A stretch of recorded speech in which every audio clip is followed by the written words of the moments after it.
Well, you think running a marathon is hard? Try running 150 of them. That's how many Nadia Ruiz has under her belt, and she'll make it 151 in this month's LA Marathon. The LA native became the youngest Latina to reach 100 marathons back in 2013, and she hasn't really slowed down since. Only just enough for our Jill Painter-Lopez to catch up with her along the marathon route.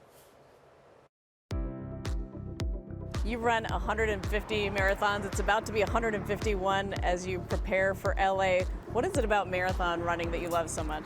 It was the first one that really taught me a lot about myself, about my mental strength. I went into my first marathon without any training, cotton attire, the wrong shoes, only running longest run was 5 miles. But it was that lesson that I learned in my first marathon that helped me fall in love with running and the marathon distance. You're born and raised in LA. How special is it to always run here? LA Marathon was my first marathon. My first marathon, I shared it with my father. He was 40 years old when he did his first marathon. I was 14 years old when I did my first marathon. So we have shared this every single year for 25 years in a row. So LA is our home base. And you also train your dad and brother, right? Yes, yes. What has that experience been like for you with your family? They understand my passion, my love for the sport. My father fell in love with running and he fell in love with the marathon, just like I did after his first. We share that bond together. We share the marathon together, and that's why we come back to it every single year. You were the youngest female Latina to hit 100 marathons, and that happened 10 years ago. That distinction, what did that mean to you? It was very meaningful. Running just gave me that sense of mental accomplishment, but it also helped me see the world. I started traveling, and I fell in love with traveling.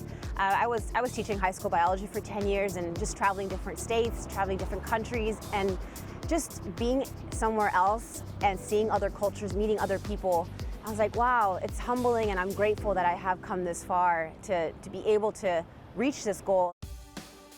To be sitting here, you can see Disney Hall. You'll be here very soon running the marathon, and you'll go by here. As somebody who was born and raised in LA, what's it like to go by all these different, marks that are special to you? Disney Hall is a very iconic structure. It's gorgeous, it's beautiful to look at, it's beautiful to be inside, but it also has a very special place on the LA Marathon course. We know it's right around mile 5. We know it's right after a hill. We know it's right after like some taiko drummers. So there's a huge sense of energy because a lot of adrenaline and biochemicals are just flowing in our bodies of excitement. So just feeling that like I just started this journey and what it took to get here. I think that's why marathons are so special, because it wasn't just running that race, but what it took to get to that starting line. I've run one marathon, you've run 150, and it's been a while. So what would your advice be to me on why I should run another one? Every single one is special. It's just like when we go eat at a restaurant. Like we go to our favorites and we go to different ones and explore new ones, but each restaurant experience is a new one. I mean, eating is a whole experience, but for me, running is a whole experience, and I think the marathon just makes it very, very special that way.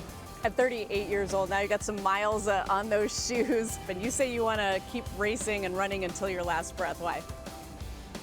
Because I feel alive when I run.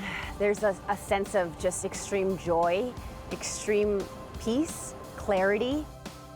I didn't realize the power of what I was doing as a female, as a woman, and it was just like, you're a very powerful woman, and I think that helps other girls and women see that it is possible. It gives them permission to be powerful, and I think that's the most biggest gift that running can give us is empowerment. It gives a sense of empowerment and also invites others to feel empowered.